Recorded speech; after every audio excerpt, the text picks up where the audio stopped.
Hey viewers, so great to see you again. Coach Nita here. Today we're going to talk about potty training, or is it toilet learning? I happen to prefer saying the transition to underwear. There are a lot of different ways to name this anticipated, agonizing, thrilling, and tremendous milestone in our toddler's life. But no matter what we call it, it's a really big deal, and that's why I'm doing this video today to cover everything that you should consider when ushering your little one through this period in early life. I'm going to discuss what the current science says about the process and our adult role in it, what the science isn't measuring, and the other aspects of the experience that we really need to pay attention to.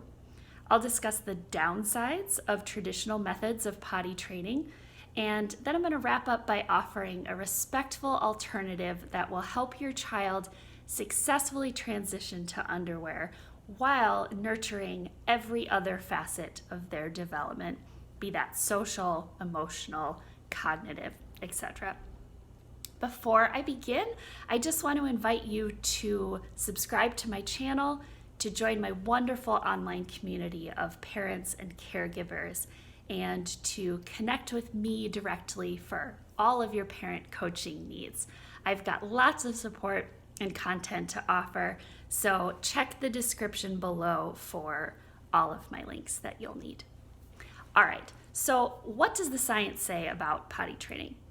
Emily Oster, who's a respected economics professor at Brown University and also happens to be a parent of 2 young children, has done one of the most comprehensive meta-analyses of all reputable publications on this topic. And here's what she found. Starting the process earlier with your child does lead to earlier completion, but it's going to take a lot longer. If your child starts really early, it can take between 9 and 17 months to fully transition to underwear. But if we start later, so closer to 2.5, 3.5 years of age, it's only going to take as much as 9 months, but as little as 3 months. The evidence also suggests that starting before 27 months just isn't a good idea. It's not really correlated with earlier completion, and it's pretty ineffective. We also know that doctors don't really begin to worry about nighttime dryness until a child is at least 6 years old. So there's plenty of time, and the range of normal here is pretty big. Lastly, when we look at the science on the whole, there's actually very little evidence on the efficacy of child-led training versus adult-led methods. So what does that mean? Basically, that all of our effort is really useless. It doesn't matter so much what the adult does. A child is going to learn under our pressure and guidance about as fast as they would if they were left to their own devices. So if this is true, why are there so many blogs and books and experts and systems encouraging us to train our children to use the toilet? Well, sadly, it's because the industry makes a profit off of our hopes and desires. Those things are available because we really care about our children, right? We want them to master important skills. We want our lives to be a little easier. And we've been led to thinking that because we want those things, there's something that we can do about it. But here's the thing. The science says that adult-led methods are no more effective than child-led ones. So what's really happening when we set up things like sticker charts or reward systems? Well, unfortunately, what isn't captured in the research are all of the unintentional and often detrimental impacts of our approach on the relationship that we have with our children, as well as the feelings that they have about themselves and about their body. So first, let's get some perspective on this. And by that I mean, let's look at this moment in a child's life from their perspective. Toddlers live in the present. They experience life as a continuous set of momentary happenings. Yes, they have a growing capacity for memories, and they're sort of able to think about a future state, but in general, the here and now is all that really matters to them. they have no idea that there's a normal age range for potty training. They do not consider a discrete moment when they release pee into their diaper to have any sort of impact on their development or on their family or on their life in general. Just because their parents have had a new baby or are going back to work or are tired of paying for diapers or that they themselves are beginning preschool in 3 months, they cannot consider those things rationally, and there won't really be any effect on their decision to transition to underwear. A, because none of that actually registers with them. B, even if it did, those things never really come to mind in the moment that they're about to pee themselves. And C, transitioning to underwear is not so much of a decision in the grand sense. It's more of accumulation of split-second impulses, practiced skills, a desire and interest in self-care, and a deepening awareness of their bodies. And, I remember when I first had this realization and it really sunk in with me, the absurdity of my attempts to reason with young children just became so painfully evident. Not only were my attempts really ineffective, but I learned that they were working against the larger goal. And they soured the trust between adult and child and cultivated a whole host of unfortunate feelings in our children. So I want to talk about those things with you today. Why are those things true? When we bribe, coax, reason, beg, threaten, guilt, or do anything to suggest that our child's behavior around transitioning to underwear has an impact on how we feel, here's what's actually happening. 1, children feel pressure to perform. Their focus moves away from themselves and their body and their experience and is directed at us. Am I making my parent happy? Am I making my parent sad? All of a sudden, the focus is out there rather than in here. And it's that tuning in that's absolutely crucial for developing self-help skills. If they're preoccupied with feeling guilty about having an accident or not wanting to try to go to the bathroom before dinner time, they're going to have a lot less mental space to listen to their body. 2, children begin to associate their bodily functions with the emotional state of others. When my body does this one thing, it affects people positively. When my body does this other thing, it affects people negatively. The power seems to reside sort of outside of myself, and yet my actions have a really profound impact on the people I love. I'm not going to go into the implications of this, but I think you can see that this might play, sort of how this might play out into their future. It's the same sort of message that we give our kids around eating, sleeping, emotions, etc. It's really delicate, and we have to think sort of beyond our immediate goal and become really aware of those extra unintentional messages that we're sending when we pressure a child to be a certain way and do certain things with their body. 3, children begin to doubt their intuition and their ability. As they navigate this really big task of moving from diapers, which they've become totally accustomed to across their entire lives, to underwear, they ride this massive learning curve trying to balance their impulses with their knowledge, their body awareness, their self-help skills. And as they do that, they're going to make a lot of mistakes. But they're also going to try their best, and they're going to do what feels right, what feels comfortable, what feels like it's in their zone of development. But if along the way, we're pressuring them to go faster, be better at it, go to the bathroom when they don't really want to, they're going to question whether they have the ability to do this. I have one instinct, but I'm being told that I'm wrong.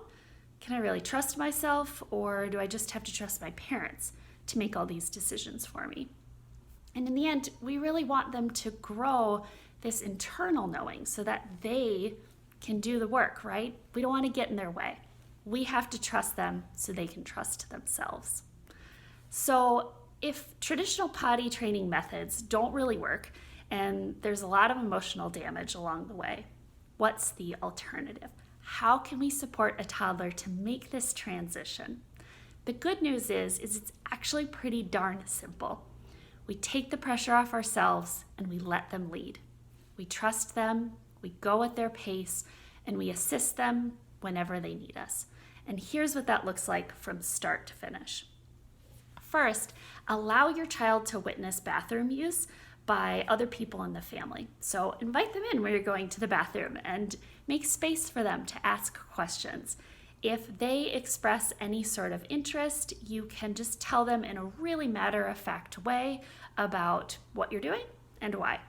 And then remember to refrain from ending with things like, and you're gonna do this someday soon, or big girls and big boys use the potty too.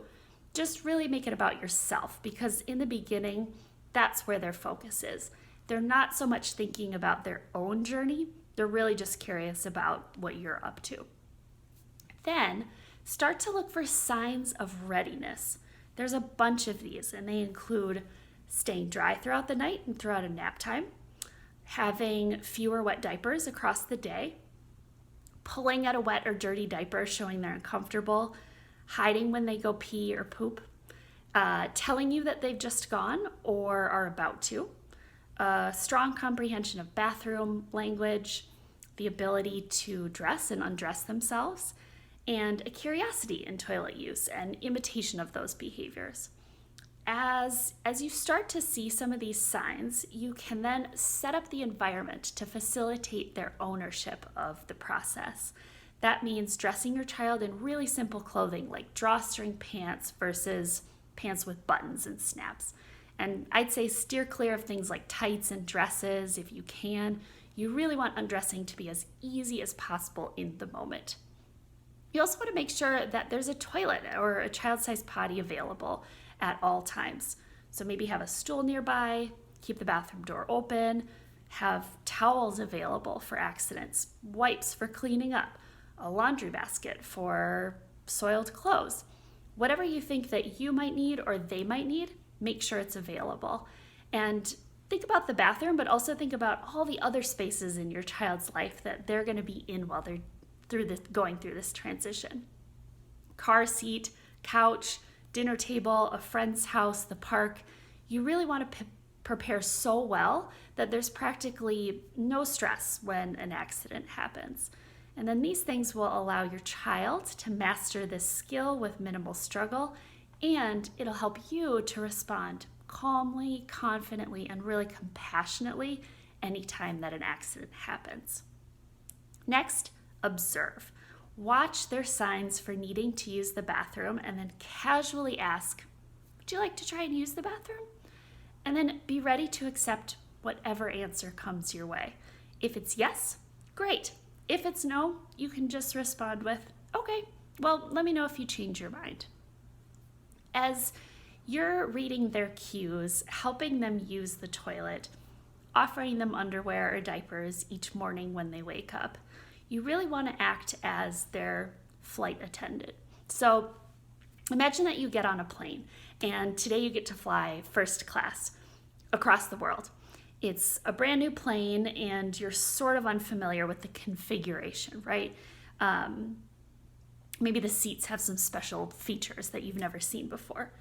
A flight attendant is likely to come over and kindly explain to you everything that you need to know about the situation. He has no expectation or really investment whether or not you're going to use the recline feature or the side drink tray or the call button or the lavatory. He just wants you to fully and clearly understand all of those options so that you can make the best decision for yourself during the flight. And when it's time for a drink or a meal, what's his demeanor like? Ma'am, would you like a refill on your coffee? No? Okay, well, I'll be back in about 15 minutes, and if you change your mind, just push the call button if you need me in the meantime. This is exactly the kind of energy that we want to bring to our role when our toddler is transitioning to underwear. Our job is to make sure that they feel informed and supported, and then their job is to make the decisions that feel the best for them. And we can, of course, offer more information if we think it's going to help them. Pilot speaking, we're beginning our descent in about 20 minutes. Now is a great time to use the lavatory one last time and discard any remaining trash with the flight attendants before the seatbelt sign is turned on. The pilot ends her speech, and she doesn't really care what her passengers do. She just wanted to give a compassionate heads up about what's to be expected. That's exactly what we want to do with our children. Okay, so a few more notes. Once your child has signaled an interest in wearing underwear and using the toilet, try your best to set up a routine. And again, it's their choice how they participate in that routine, but it's going to be really helpful for them to expect a certain structure and rhythm to their day so that they can begin to use the toilet with consistency. So make a habit of offering underwear each morning when they wake up and invite them to use the toilet at really frequent and specific times throughout the day. Also, expect accidents. They are always a part of the process, and they can happen for many months. They're not a sign of failure, they are a sign of progress. So expect accidents, plan for them, welcome them when they happen, and respond to them in a really neutral manner. Oh, you're wet. Let's go change. And remember too that regression can happen. Growth spurts, moving houses, starting school, traveling, just about any change in a child's life can affect that transition to underwear. So don't worry, regression is totally normal. Just come back to those basics, take the pressure off, follow their lead. Even if they ask for diapers, just trust it. I promise by the time that they graduate high school, they're gonna have this thing down. So this is my philosophy on potty training. I hope you have found it helpful. If you have any questions or comments, just drop them below. And if you'd like to stay connected, you can subscribe to my channel, join my Facebook group, reach out to me, whatever you need. I'm here for you. Okay, thanks for listening, and you've got this.